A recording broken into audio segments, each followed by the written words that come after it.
We're back on Morning Trade Live. Let's focus on Block. The stock is moving higher this morning after earnings and a large staff reduction. More on that in a minute with Marley. Before today's moves, though, shares were down more than 15% this year and 10% in February. We're trading higher by 18.5% right now on XYZ. So that's the focus of the morning trade. Joining us now for a closer look is Marley. Marley, you and I were talking about these numbers yesterday, but it was really that headline around the staff reduction that caused a lot of attention. And now in the market today, we are trying to decipher whether this is trimming some bloat or really the effect of artificial intelligence. Just talk us through what you're seeing there as far as the analyst commentary and the reaction in the stock today. Absolutely, Sam, and good morning to you. Yes, like you said, Block moving considerably higher today, up about 18.5%, pretty much erasing all of their losses year to date, still down about 1%, but a big recovery here. Like you mentioned, a generally good report here, mostly in line results. So let's talk about the numbers first before we get to the layoffs, because the layoffs are really what's driving the move. Earnings came in at 65 cents per share on revenue of $6.25 billion. Analysts were looking for 65 cents per share, so right in line on $6.24 billion. So essentially in line there as well. Gross profits are up 24% from the year earlier to $2.87 billion. And for the full year guidance, the company said it sees its EPS coming in about $3.66. That is higher than the anticipated $3.22. So a good report, but really we saw the big move when the layoff announcement came. CEO Jack Dorsey announced that Block, who of course operates Square and Cash App and Tidal, is cutting more than 4,000 of its employees' jobs. That's nearly half of its global workforce. That's taking it from just over 10,000 workers to just under 6,000. And that sent the stock up about 24% after hours. As you said, we were covering those earnings on Market on Close. We saw this massive move. Now, the interesting part here, Sam, is the framing of this cut here. Dorsey's saying that he views the cuts really as proactive, even an empathetic choice, and not a financial emergency. He posted on X to explain some of the reasoning, saying, quote, repeated rounds of cuts are destructive to morale, to focus, and to the trust that customers and shareholders place in our ability to lead. He then predicted that within a year, a lot of companies will arrive at the same place, and then added, I'd rather get there honestly and on our own terms than be forced into it reactively. Those cuts are being driven, at least officially in their commentary, by AI. The CFO was saying that the cuts will position the company to move faster with a smaller, highly talented teams using AI to automate more work. And adding that those job cuts will position the company, quote, for our next phase of long-term growth. So this is all being framed as a proactive move. It's not a reactive move from Block's perspective, at least what management is saying. They're getting ahead of this shift into AI, trying to be an early adopter here. And they did said that as a result of the workforce reduction, the company is expected to incur charges of about $450 to $500 million. That would be for severance payments, employee benefits, and non-cash expenses related to shares vesting. They expect most of those restructuring charges to be incurred in the first quarter. Now, we did get an upgrade from Morgan Stanley this morning, though, on the heels of this announcement, upgrading to overweight from equal weight with a new price target of $93, up from $72. Right now, we're trading at $64.73.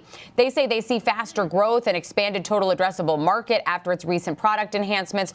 Also then talking about this AI opportunity, that their opportunity in AI should increase its profitability. An interesting way to phrase that your opportunity in AI, or the lack of half of your workforce and now being AI, could increase in its profitability. Morgan Stanley adding it believes that Block has been rapidly expanding its total addressable market through those product improvements. So a bullish note there.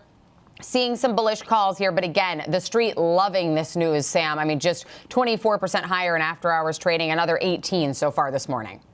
Right, and the talk now has shifted this morning as to how many management teams are looking at the share price gains today, up 18.5%, and thinking, wonder how we should be thinking about our business moving forward. So obviously plenty to chew on this morning. Thanks so much for breaking down the details, Marley.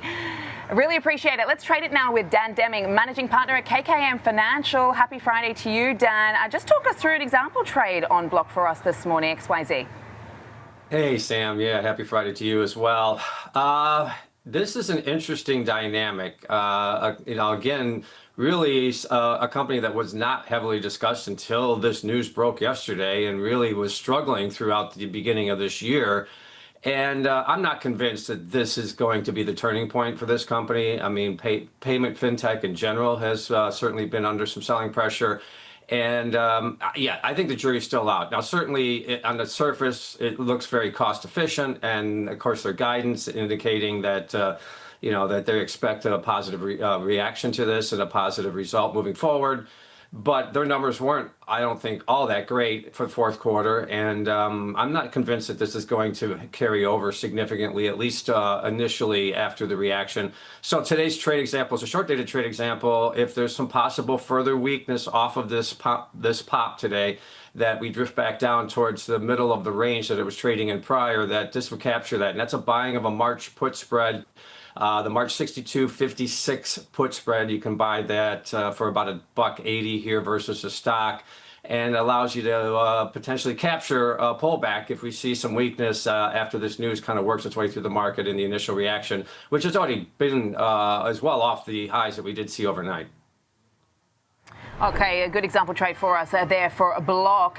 Just getting your overall thoughts on the market for this Friday. We're seeing the VIX backing off just a smidge here. Stocks seem to have come off the lows. The down 600 points now. Just talk us through how you're thinking about things this morning. Obviously, with the 10-year sub 4%, that seems to be telling us something, about the economy, some of the AI, the credit risk worries too. Yeah, there's a lot. Interesting dynamic with the inflation print where it was, and yet we're seeing the 10-year below 4% now, and we're seeing even the 2-year moving down to the lowest level in several years, I believe. So, the downside pressure on yields is something to keep an eye on for the market overall, even though this print was certainly outside of the parameters that most probably had hoped for. And as you pointed out, there's several other factors the market's concerned about going into this weekend. But, I find it interesting that you continue to see the Treasury markets rallying, yields moving lower. Ultimately, I think that will be a strong indicator for stocks moving forward. But right now, it's dealing with other factors that are certainly impacting the sentiment in the market.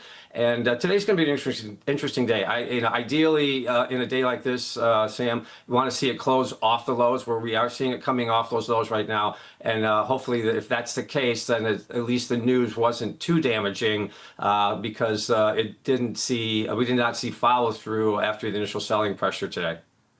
Okay, we'll be watching. Thanks so much, Dan. Really appreciate it. As always, have a fantastic weekend. Dan Deming there, managing partner at KKM Financial.